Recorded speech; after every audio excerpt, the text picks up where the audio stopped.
kepada yang terhormat Bapak Presiden Republik Indonesia, Pak Jokowi. Juga kepada yang terhormat para wakil rakyat yang duduk di DPR dan DPRD, serta seluruh rakyat Indonesia.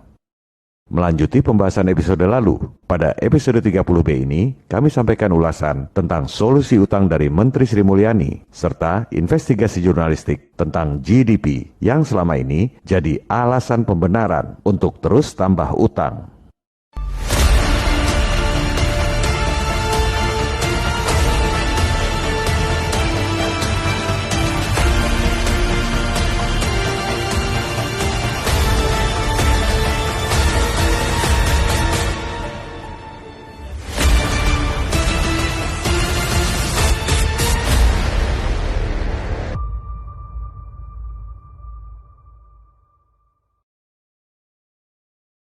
Di saat rakyat semakin miskin akibat pandemi, utang semakin menumpuk dengan bunga yang jauh lebih tinggi dari zaman IGGI di era Orde Baru.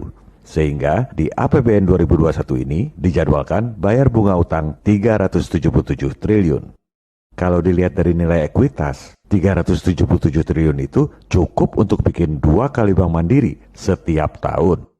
Apakah ada solusi dari Menteri Sri Mulyani untuk meringankan beban pembayaran utang? Mohon izin Pak, kami mau mengkritik pembantu Bapak, Menteri Terbaik Dunia, kesayangan Pak Presiden. Mbak Ani ini lulusan UI, alma mater saya juga. Tapi beda angkatan jauh, jadi nggak pernah ketemu. Nggak ada motif menyerang secara personal. Yang kami kritisi adalah kebijakannya.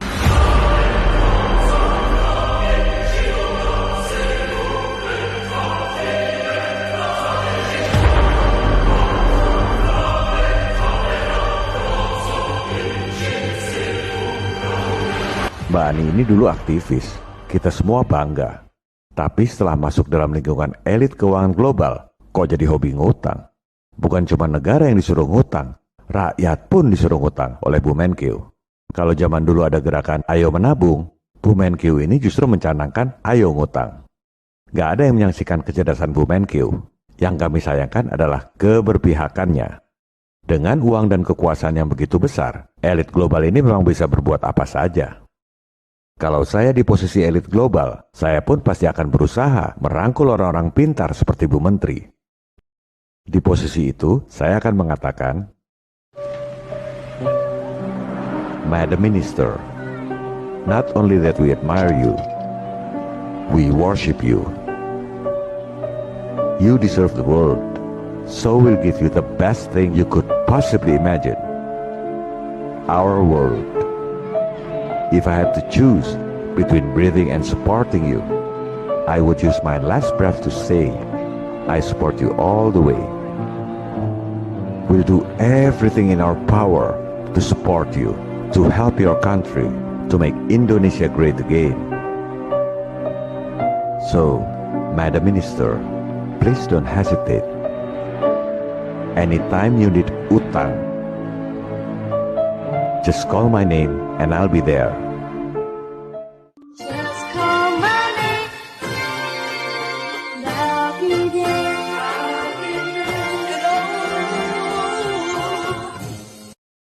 Ya jelas saja bisa ngasih utang berapapun yang diminta.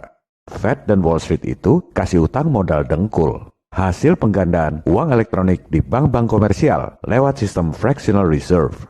Uangnya nggak pernah dicetak, cuma angka-angka di komputer dan debit kredit di perbankan. Dari situlah mereka bisa kasih utang pada semua negara di dunia. Nggak pakai modal, modalnya cuma kertas bond doang. Itulah hebatnya elit global. You know, when they talk about the elite. The elite. Do you ever see the elite? They're not elite. You're the elite. You are the elite.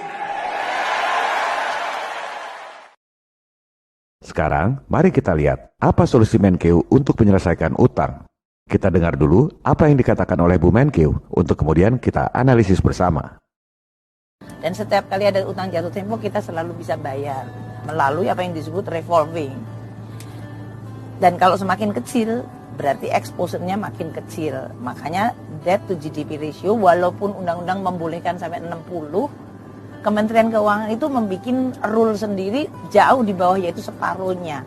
Tidak boleh ngelebihin 30%. Kedua, Kita harus ngumpulin pajak, bener, tapi tidak untuk bayar utang saja, tapi untuk menyelesaikan, untuk membuat ekonomi kita makin baik fasilitasnya, sehingga ekonomi makin maju, GDP-nya makin gede, utangnya relatif makin kecil. Kita bisa ngumpulin pajak untuk bayar utang juga. Ketiga, ya kita awasi belanja negara. Kalau kita membelanjakan 2.200 triliun, tapi dia tidak menjadi apa-apa, apakah itu sekolah, kesehatan, apakah itu infrastruktur, apakah itu untuk kemiskinan, kita harus sebagai netizen, saya kepengen, ya netizen itu, mari sama-sama saya, kita melototin 2.200 itu, kita cari itu di mana dia. Katanya kan mereka well connected. Sesuai judul wawancara, begitulah rencana strategis pemerintah untuk bayar utang. Semua yang dikatakan Bu Menkyu itu betul, sesuai teori-teori yang diajarkan oleh Nekolim. Jadi, kalau ini ujian kuliah, nilainya excellent, highest distinction. Bahasa Yunaninya summa cum laude. Untuk materi kuliah, ajaran Nekolim. Tapi, kecerdasan itu bukan tahu segala hal tanpa mempertanyakan, melainkan justru mempertanyakan segala hal yang kita pikir kita tahu. Doktrin pendidikan global ini hanya mencetak sarjana, termasuk para dokter, profesor, pakar yang hampir semuanya cuma pinter textbook, sesuai teori yang diajarkan oleh otoritas global. Nggak ada yang mempertanyakan sistem untuk mencari kebenaran. You want answers! I want the truth! You can't handle the truth! Sekarang kita gali kebenaran atau ketidakbenaran solusi pembayaran utang yang disampaikan oleh Bu Menkyu tadi. Pertama, bahwa utang kita itu masih aman. Ini aman buat siapa? Aman buat rakyat atau aman buat para elit asing, si pemberi utang? Soalnya tadi disebut aman karena selalu bisa bayar utang saat jatuh tempo. Itu adalah idaman elit global. Bagi mereka, paling ideal kalau ada pejabat di pemerintahan yang bisa memastikan bayar utang tepat waktu. Kemudian, disebut soal revolving. Ada banyak model revolving credit facility. Yang paling sederhana, model kartu kredit. Dikasih plafon utang, bisa ditarik atau digunakan kapan aja, selama nggak mentok plafon. Yang penting bayar bulanan. Nah, kalau fasilitas seperti ini digunakan buat bayar utang, namanya gali lubang tutup lubang. Atau model lain lagi, dari revolving credit. Misalnya, rakyat dikasih kredit 100 juta rupiah. Tiap bulan cuma bayar bunganya doang, katakan sejuta. Setelah 12 bulan, dilunasi yang 100 juta, langsung diperpanjang, kasih kredit lagi 100 juta. Jadi cuma plus-plus doang. Itu adalah idaman para pengusaha kurang modal. Utang terus-terusan. Pengusaha yang punya modal pasti nggak mau. Sama juga kerja buat bank. Bayar bunga, taruhlah 12%. Emang laba bersihnya berapa? Udah kegerus buat bank. Apalagi revolving, perpanjang utang terus. Cuma kerja buat para bankir. Mending saya dagang rokok aja, Pak.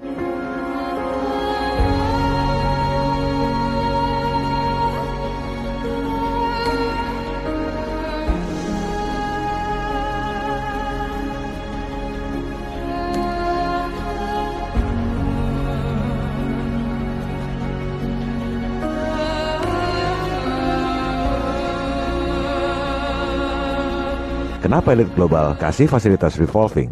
Karena mereka memang nggak ngincar pengembalian utang pokoknya. Orang itu hasil penggandaan uang elektronik di perbankan, duit siluman. Yang mereka incar adalah pembayaran bunganya. Itu yang masuk kantong mereka, 373 triliun per tahun.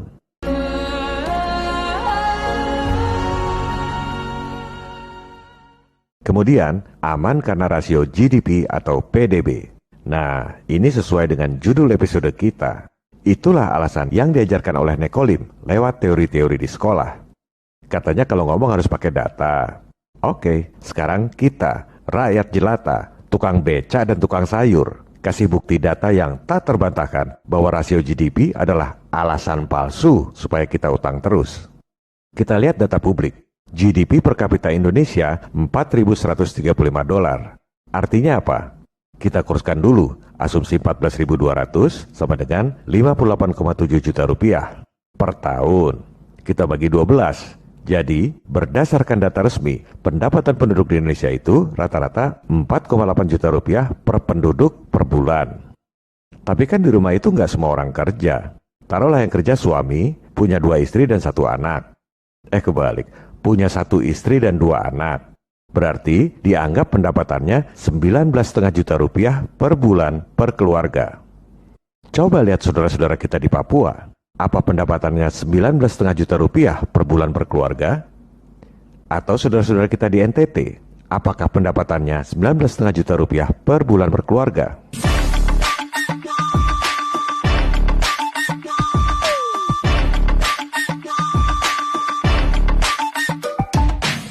Karena dalam GDP itu, pendapatan perusahaan-perusahaan asing dianggap sebagai pendapatan domestik. Jadi kelihatannya bagus, padahal yang nikmati bukan orang Indonesia. Inilah akal-akalannya Kolim. Contohnya ya perusahaan-perusahaan asing seperti Freeport itu. Tahun 1967, alasannya untuk meningkatkan GDP. Memang benar GDP naik, tapi itu indikator palsu, karena yang nikmati ya dia-dia lagi. GDP seolah-olah tinggi, padahal rakyatnya tetap miskin. Apakah bangsa kita bodoh? Apakah kita tidak mempunyai elit yang bisa berpikir? Ataukah bagaimana sebetulnya?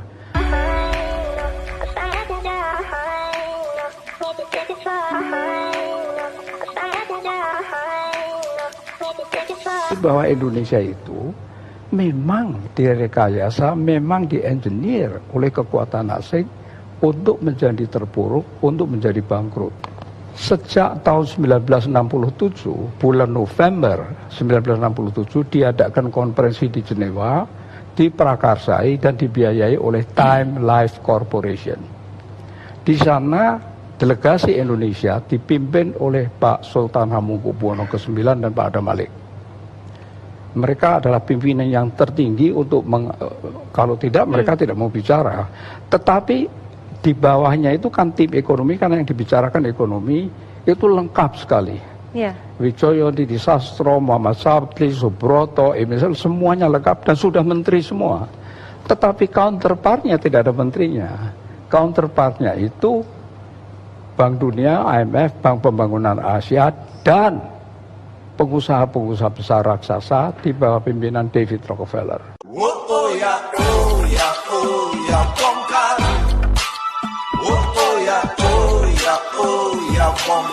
Peran CIA. CIA mempunyai salah satu pemimpin wanita yang namanya, atau eksekutif wanita yang namanya Claudia Martin. Claudia Martin memberi perintah kepada John Perkins, seorang pegawai dari perusahaan swasta di Portland, yang namanya perusahaan itu Main, MIN. Tapi itu cuma kedok. Dia adalah agen CIA yang diperintah oleh Claudia Martin untuk pergi ke Indonesia dan menciptakan proyek sangat besar dengan pembiayaan dengan utang. Berikan justification atau pembenaran bahwa proyek itu sangat penting. Kalkulasikan untung yang sebesar-besarnya, bangkrutkan Indonesia setelah semua utang kembali kepada perusahaan-perusahaan Main, Bechtel, Halliburton, Stone and Webster, dan Brown and Root. Katakan bahwa proyek ini akan meningkatkan PDB tanpa peduli siapa yang menikmati.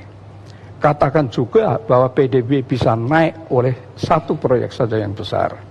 Oleh karena definisinya memang demikian. Berikutnya, solusi dari Bu Menkeu adalah pajak. Ini yang dari awal kita bicarakan.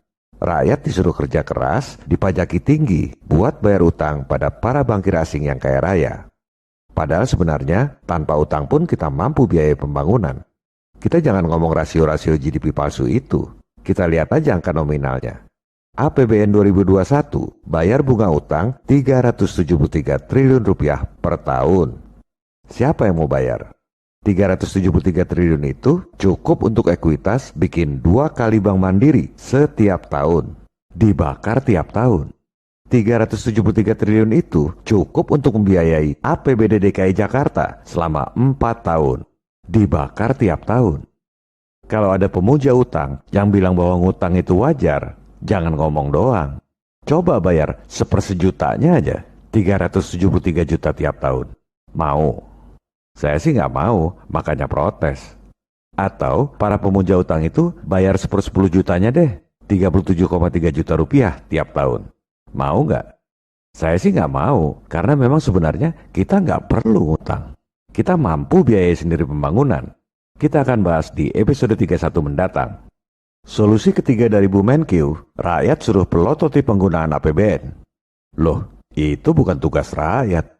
Masa pejabat yang pada korupsi anggaran, rakyat yang disuruh pelototin? Rakyat sudah lapar, Bu. Kerja susah, cari duit susah, bernapas pun dibikin susah, disuruh pakai masker. Masa masih disuruh pelototin anggaran? Ngono ya ngono, ning ojo ngono. Kami berharap orang-orang secerdas Bu Sri Mulyani bisa memberi solusi konkret yang pro rakyat, bukan pro utang pada elit keuangan global. Dari ketiga hal tersebut, jelas sekali kelihatan bahwa Bu Menteri nggak punya solusi. Kami akan sampaikan solusi pembayaran utang 6.000 triliun dalam sehari pada episode 31 mendatang. Ada sebagian pemirsa yang nanya, apakah solusinya menggunakan MMT atau SWF? Sebagian pemirsa malah lebih tendensius. Oh, itu sejalan dengan MMT dan SWF. Nyetak duit sendiri dengan menjaminkan sumber daya alam.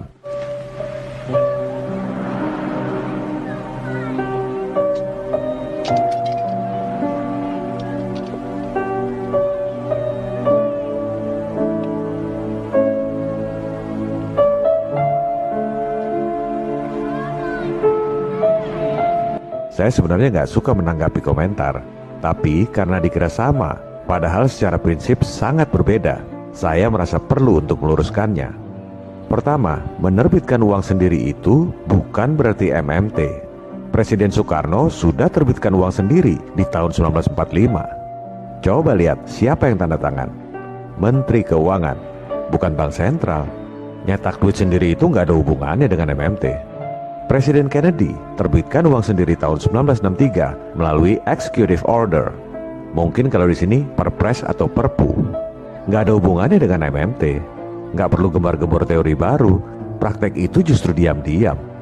Uang dolar yang diterbitkan oleh Bank Sentral Swasta Fed, capnya warna hijau.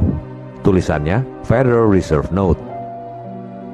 Uang dolar yang diterbitkan oleh Kennedy tahun 1963 itu capnya warna merah. Tulisannya United States Note. Nanti dibilang Bung Karno dan JFK ikut-ikut MMT. Maaf ya, itu komentar yang kurang cerdas karena kurang wawasan.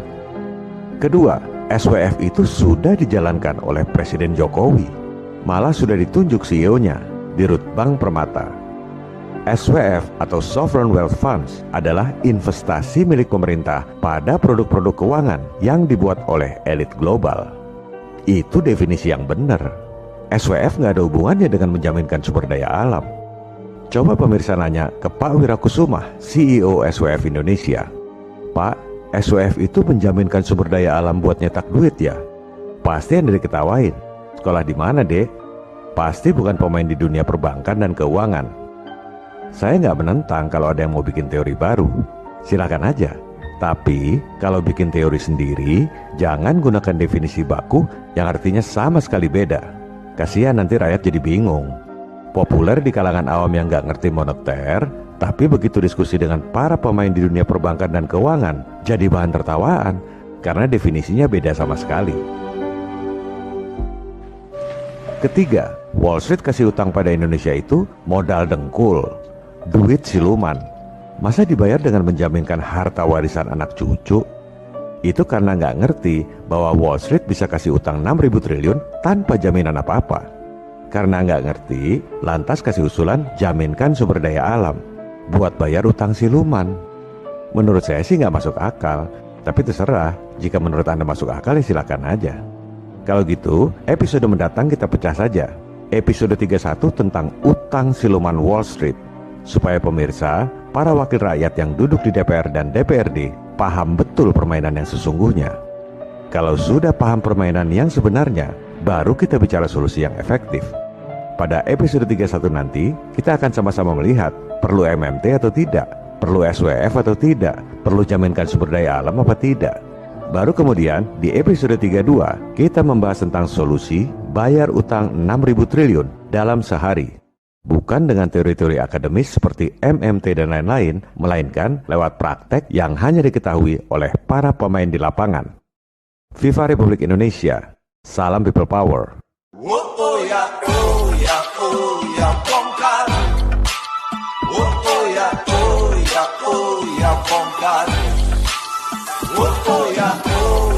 oh ya